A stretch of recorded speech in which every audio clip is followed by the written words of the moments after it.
So I might use steam to get it up, and then I release that pressure, and now it's not going to pop. If you bring that pressure all the way down on her, it's going to slap her underneath. She might not be a fan of that. I'm going to single my rope up here, go under, then up and over.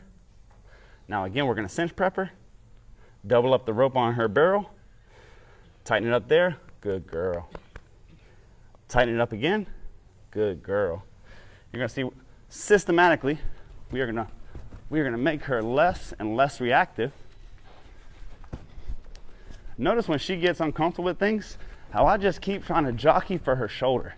I keep trying to move my feet and dance where I'm beside her shoulder, where she can't threaten me. Her natural instinct is to bring her butt towards me or to square up with me.